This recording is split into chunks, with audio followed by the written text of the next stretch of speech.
Ngayon po, luluto po tayo ng isda. Ito po tinatawag na escabeching red snapper dito sa Amerika. Pero po, sa atin po, ang kung tawagin po escabeching lapu-lapu. Okay, ito po ang mga rekado ng escabeching red snapper. Meron akong luyang dinikdik na luya, kumbaga ground na luya po. Meron po akong sibuyas, meron po akong carrots, ang hiwa pahaba po, at meron din po akong luyang pahaba, at of course may mantika po tayo, asin, at saka po paminta, at meron po akong sesame oil. Papakita ko po sa inyo ang pag-prepare po ng escabeching red snapper version po sa atin, escabeching lapu-lapu. Umpisa ko na po. Una po natin gagawin, syempre pagkatapos inalisan ng kaliskes, hihiwain ko po dito. At sa kabila po. Yan. Ngayon po, ilalagay po natin ang asin muna. Yan. Para humaalis yung lansa ng isda.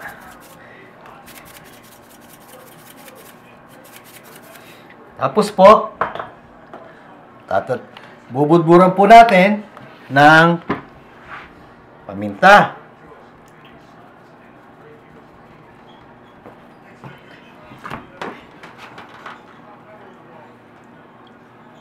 Yan po.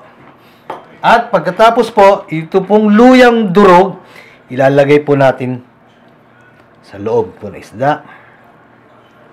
Ganyan po. Tama na yan. Tapos po, lalagyan po natin ng sibuyas. Ang po nito, kaya ko po nilalagay ang palaman po sa loob para po malasa po ang isda at maalis po ang lansa. Yan po yan. Yan, ganyan lang po. Okay, natapos na po natin isa. Papakita ko ulit. Hihiwain ko po dito sa likod ng isda. Ang hiwa po doon sa mismong tuktok po, doon sa pinakaparting laman ng isda. At ulitin ko, lalagyan po natin ng asin. Bubudburan po natin ng asin. Walang po. Di bali kung di masyadong maasnan, dahil pwede nyo naman dagdagan po yan. O kaya sa sausawan, pwede nyo lagyan ho ng konting patis. Yan po. Pagkatapos po, ilalagay na po natin uli yung durog na luya at sibuyas po. Ganyan lang po. Yan. Yan. Ganyan lang ho kasimple. Balagos na. Tapos babalik ho natin dito. Ito pong nakikita nyo po na luya na pahaba at saka yung itong carrots na pahaba, ilalagay po natin yan pagka maluluto na po at tostado na ang pirito, at doon natin po ilalagay ang sesame oil na may konting toyo, or pwede nyong gamitan ng oyster sauce. Tapos lalagyan nyo lang po ng olive oil. Papakita ko rin sa inyo kung paano pag-prepare po niyan. Pero tatandaan nyo po, huwag nyo pong kakalimutan magpa-subscribe po sa ating YouTube channel, Mga Lutong Pinoy. Marami pong salamat. Yan po yung ating escabeching red snapper. Mainit na po yung mantika at saka ilalagay natin ng pinirito. Tatandaan nyo po, huwag nyo pong ilalagay na hindi mainit na mantika, at pag ilalagay nyo na, hinaan nyo apoy para hindi ho kayo matalsikan. Ilalagay na po natin ang isda.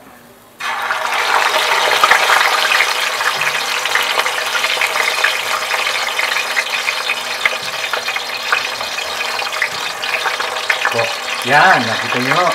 Ngayon, pwede na ho natin lakasan po ang apoy. So, yan.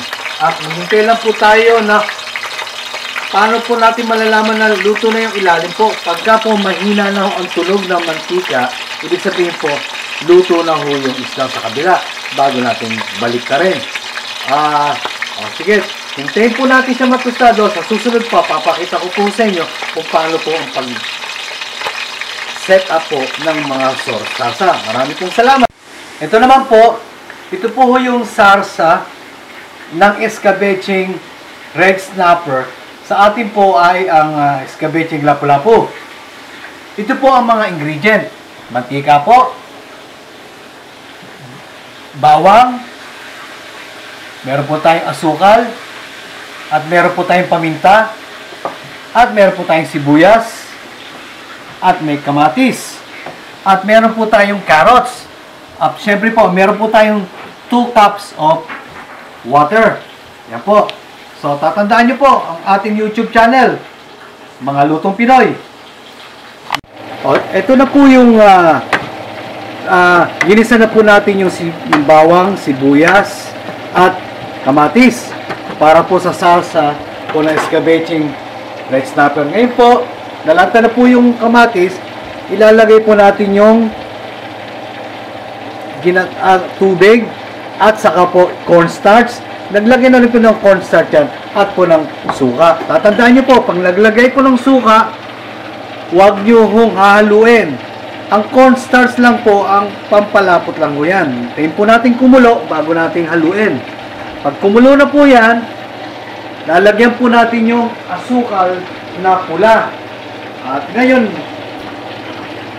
hindi ko po ilalagay muna yung asukal kasi hintayin ko pong kumulo. Pero ang purpose lang po ng asukal ay para lang tumamis po yung salsa. Yan po yung escabeching red snapper. Kung tawagin po sa atin ay escabeching lapu-lapu.